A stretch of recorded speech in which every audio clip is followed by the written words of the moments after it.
નીચે દર્શાવેલા સંયોજનોના બંધારણ દોરો. અહીંયા આયુપેશી નામ આપવામાં આવેલા છે, તેના ઉપરથી તેના બંધારણ દોરવાના છે. 2-ક્લોરો 3-મિથાઇલ પેન્ટેન, બીજા સ્થાને ક્લોરીન 2-ક્લોરો, ત્રીજા સ્થાને મિથાઇલ CH3, 3-મિથાઇલ અને 5 કાર્બનની શૃંખલા એટલે પેન્ટેન.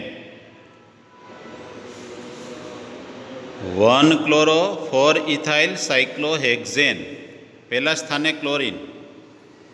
1-ક્લોરો 4-ઇથાઇલ, ચોથા કાર્બન સાથે CH2 CH3 એટલે ઇથાઇલ. સાયક્લો સક્રિય રચના છે, સાયક્લો, અને હેક્ઝેન 6 કાર્બન એટલે હેક્ઝેન. 4-તૃતીયક બ્યુટાઇલ 3-આયોડોહેપ્ટેન, ચોથા કાર્બન સાથે નો કાર્બન અન્ય 3 કાર્બન સાથે એટલે 4 અને 3 કાર્બન સાથે હોવાથી તૃતીયક, અને ટોટલ કાર્બન નીચે જે શાખા પડેલી છે તેમાં 4 કાર્બન છે એટલે બ્યુટાઇલ. ત્રીજા કાર્બન સાથે આયોડિન જોડાયેલો છે એટલે 3-આયોડો અને 7 કાર્બનની શૃંખલા હેપ્ટેન. 1,4-ડાયબ્રોમો બ્યુટ 2-ઇન, પહેલા અને ચોથા કાર્બન સાથે બ્રોમિન એટલે 1,4, 2 જોડાયેલા છે એટલે પૂર્વક લાગશે ડાય.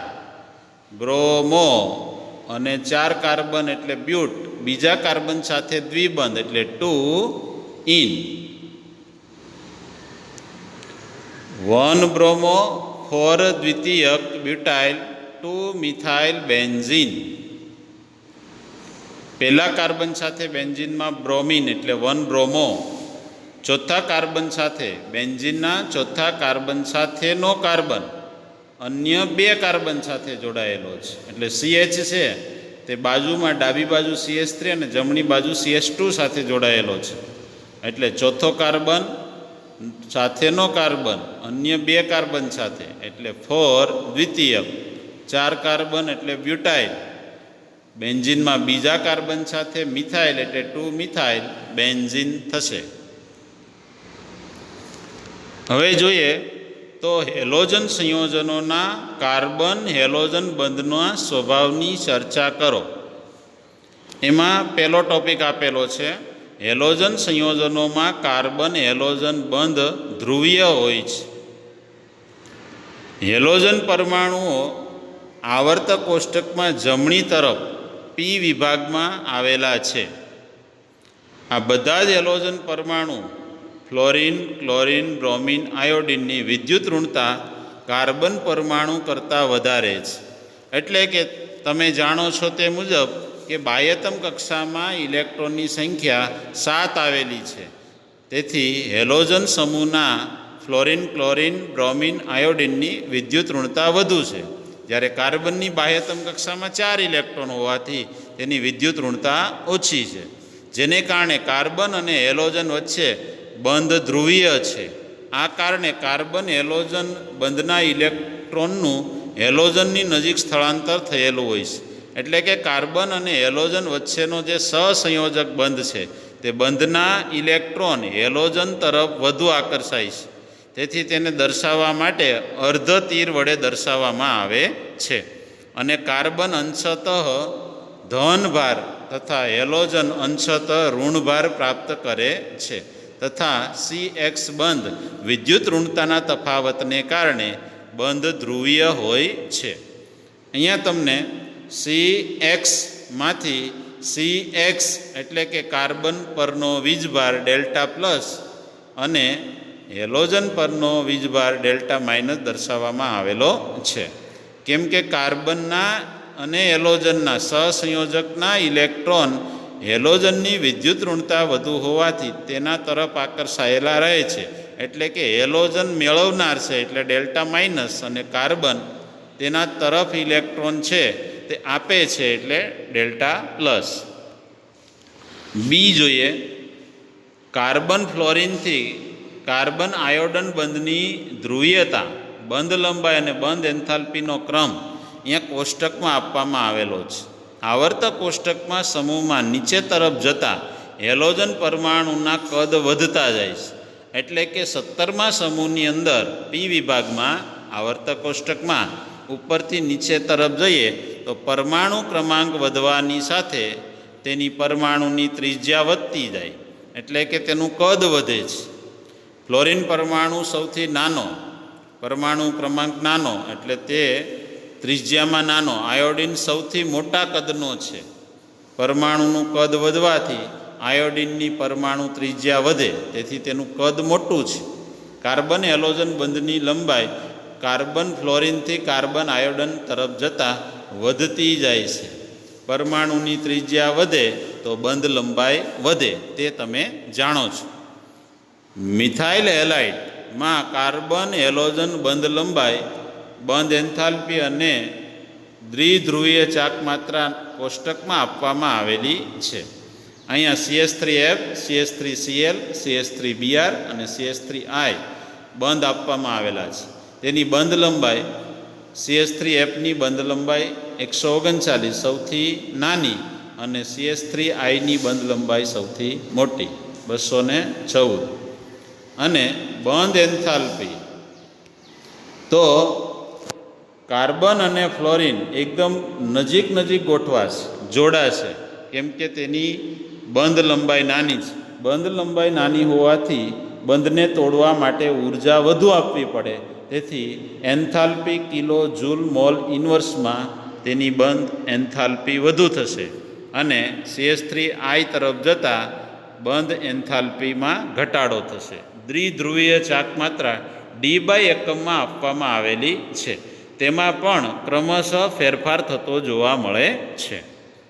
બંધ લંબાઈનો ક્રમ CH3F, CH3Cl, CH3Br અને CH3I તરફ જતાં બંધ લંબાઈ વધતી જાય છે અને દ્વિધ્રુવી ચાક માત્રા છે તે ઘટતી જાય છે.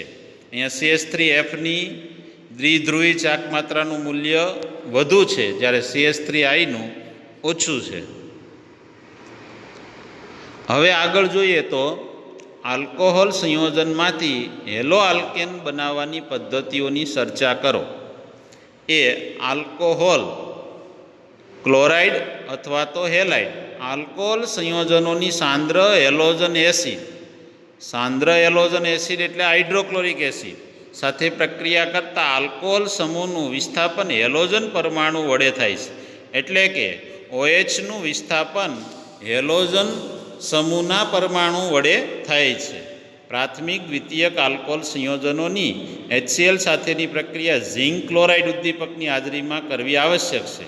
તૃતીયક આલ્કોહોલ સંયોજનોની પ્રક્રિયા ઓરડાના તાપમાને, રૂમ ટેમ્પરેચર, તમે જાણો છો ઓરડાનું તાપમાન સેલ્સિયસ અને ફેરનહીટ બંનેમાં જાણો છો તે મુજબ સાંદ્ર HCl સાથે હલાવવાની પ્રક્રિયા પૂર્ણ થાય છે. અહીંયા તમને ઉદાહરણમાં આપવામાં આવેલું છે કે CH3OH, OH ધરાવતો કાર્બન 3 કાર્બન સાથે જોડાયેલો છે. અહીંયા 3 R3 આપેલા છે, 3 આલ્કાઇલ છે, એટલે કે તેનો પ્રકાર આલ્કોહોલનો તૃતીયક થશે. પ્લસ HCl ઓરડાના તાપમાને, તો OH અને HClમાંથી H તો છૂટું પડશે H2O. અહીંયા R3C અને HClમાંથી Cl એટલે Cr3Cl થશે. તે જ રીતે ROH ની HCl સાથે પ્રક્રિયા, તો અહીંયા ROH છે તેનો પ્રકાર પ્રાથમિક છે, ત્યાં નીચે તૃતીયક લખેલું છે જે ભૂલ છે, ઉપર આવશે તૃતીયક પહેલાં ઉદાહરણમાં. તો અહીંયા બી ડેલ્ટા તાપમાને, ઓરડાના તાપમાને RCl OH H એટલે કે H2O દૂર થશે. ત્રીજા ઉદાહરણમાં ROH HCl, તો RCl OH H H2O zinc chloride ઉદ્દીપકની હાજરીમાં. અને ચોથા ઉદાહરણમાં ROH HCl શુષ્ક હાઇડ્રોક્લોરિક એસિડની હાજરીમાં. તેનો પ્રકાર પણ પ્રાથમિક RCl OH H2O. યલો એસિડની આલ્કોહોલના ઓક્સિજન સાથેની પ્રતિક્રિયાત્મકતાનો ક્રમ એટલે કે તૃતીયક આલ્કોહોલ, દ્વિતીયક આલ્કોહોલ અને પ્રાથમિક આલ્કોહોલ. તૃતીયક આલ્કોહોલ છે તે યલો એસિડ સાથે તેની સક્રિયતા સૌથી વધારે હોય છે, જ્યારે પ્રાથમિક આલ્કોહોલની સક્રિયતા ઓછી હોય છે. આલ્કોહોલના દ્રાવણમાં શુષ્ક HCl વાયુ પસાર કરવાથી અથવા સાંદ્ર જલીય હેલોજન એસિડ અને આલ્કોહોલના મિશ્રણને ગરમ કરવાથી આલ્કાઇલ ક્લોરાઇડ બનાવી શકાય. શુષ્ક HCl ડ્રાય હાઇડ્રોક્લોરિક વાયુ પસાર કરવાથી, સાંદ્ર જલીય હેલોજન એસિડ એટલે હાઇડ્રોક્લોરિક એસિડ અને આલ્કોહોલનું મિશ્રણ ROH ને ગરમ કરવાથી આલ્કાઇલ ક્લોરાઇડ બને RCl. Phosphorus halide PX3 phosphorus trihalide, PX5 phosphorus pentahalide સાથેની પ્રક્રિયા. અહીંયા આલ્કોહોલ સંયોજનોની ફોસ્ફરસ હેલાઇડ સાથે પ્રક્રિયા કરવાથી OH સમૂહનું વિસ્થાપન હેલોજન પરમાણુ વડે થાય છે. 3ROH પ્લસ PX3 ફોસ્ફરસ ટ્રાયહેલાઇડ, તો ઇટ gives પ્રક્રિયા થઈને 3RX એટલે કે 3R અને 3X 3RX. હવે 3ROHમાં 3 હાઇડ્રોજન આવેલા છે એટલે ત્યાંથી 3H ફોસ્ફરસ P અને O3 3ROH છે, એમાંથી ઓક્સિજન 3 H3PO3 ફોસ્ફરસ એસિડ, જ્યાં X તરીકે ક્લોરિન અને બ્રોમિન હોઈ શકે. ROH PCl5 ફોસ્ફરસ પેન્ટાક્લોરાઇડ, તો RCl POCl3 Cl5માંથી RCl1 અને Cl3 POCl3 3 ને 1 4 અને 1 H OHમાંથી H અને 1 વધેલો Cl એટલે બનાવશે HCl. ROH લાલ ફોસ્ફરસની ડાયહેલોજન સાથે પ્રક્રિયા, તો RX થશે ઉપર મુજબ અને OH છે તે H2O કે HCl બનાવી દૂર થશે. સામાન્ય રીતે લાલ ફોસ્ફરસની બ્રોમિન અને આયોડિન સાથે પ્રક્રિયા થવાથી અનુક્રમે PBr3 અને PI3 બને છે. બ્રોમિન અને આયોડિન સાથે ફોસ્ફરસ ટ્રાઇબ્રોમાઇડ અને ફોસ્ફરસ ટ્રાઇઆયોડાઇડ બને છે. થાયોનિલ ક્લોરાઇડ SOCl2 સાથે આલ્કોહોલની પ્રક્રિયા. અહીંયા ROH પ્રાથમિક આલ્કોહોલની થાયોનાઇલ ક્લોરાઇડ SOCl2, RCl Cl2માંથી Cl એટલે આલ્કાઇલ ક્લોરાઇડ, SO અને OHમાંથી O એટલે SO2 અને HCl. તો અહીંયા આલ્કોહોલ સંયોજનોની થાયોનાઇલ ક્લોરાઇડ સાથેની પ્રક્રિયાથી આલ્કાઇલ ક્લોરાઇડ બનાવી શકાય. આ બનવા માટે થાયોનિલ ક્લોરાઇડ સાથેની પ્રક્રિયાને અગ્રિમતા ક્રમ આપવામાં આવે છે, એટલે કે તેને વધુ પસંદ કરવામાં આવે છે, કારણ કે આ પ્રક્રિયામાં આલ્કાઇલ હેલાઇડની સાથે RClની સાથે સલ્ફર ડાયોક્સાઇડ SO2 અને HCl વાયુ બને છે, જેને દૂર કરવા સરળ છે અને શુદ્ધ આલ્કાઇલ નિપજ આપે છે. ડી પ્રક્રિયામાં આલ્કોહોલમાંથી બ્રોમાઇડની પ્રક્રિયા. ROHની હાઇડ્રોબ્રોમિક એસિડ 48% સાથે ઉકાળતા બંનેના મિશ્રણને ગરમ કરવાથી RBr બનશે અને HOH H2O બનાવે છે. ઈ પ્રક્રિયામાં આલ્કોહોલમાંથી આયોડાઇડ બનવા માટેની પ્રક્રિયા. આલ્કોહોલમાંથી સારા પ્રમાણમાં RI આલ્કાઇલ આયોડાઇડની નિપજ મેળવવા આલ્કોહોલ સંયોજનોને 95% ઓર્થોફોસ્ફરિક એસિડ એટલે કે 1 મોલ H3PO4માં સોડિયમ આયોડાઇડ અથવા પોટેશિયમ આયોડાઇડ સાથે ગરમ કરાય છે. અહીંયા H2SO4ની આલ્કોહોલ સાથે પ્રાથમિક આલ્કોહોલ સાથે સોડિયમ બ્રોમાઇડની પ્રક્રિયા આપેલી છે. અહીંયા 95% H3PO4 ફોસ્ફરિક એસિડ ડેલ્ટા તાપમાને આપવામાં આવેલ છે, ઓરડાના તાપમાને. RBR NaBrમાંથી Br અને આલ્કાઇલનો R એટલે RBr આલ્કાઇલ બ્રોમાઇડ અને NaSHO4 સોડિયમ હાઇડ્રોજન સલ્ફેટ અને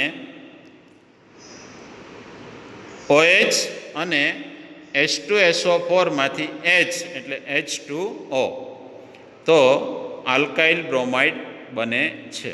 અને બીજી નિપજ સોડિયમ હાઇડ્રોજન સલ્ફેટ. બીજું ઉદાહરણ આપેલું છે H2SO4 ની ROH અને સોડિયમ આયોડાઇડ સાથે. ઉપરની પ્રક્રિયામાં NaBrની જગ્યાએ NaI આપવામાં આવેલું છે, એટલે RI NaHSO4 અને H2O.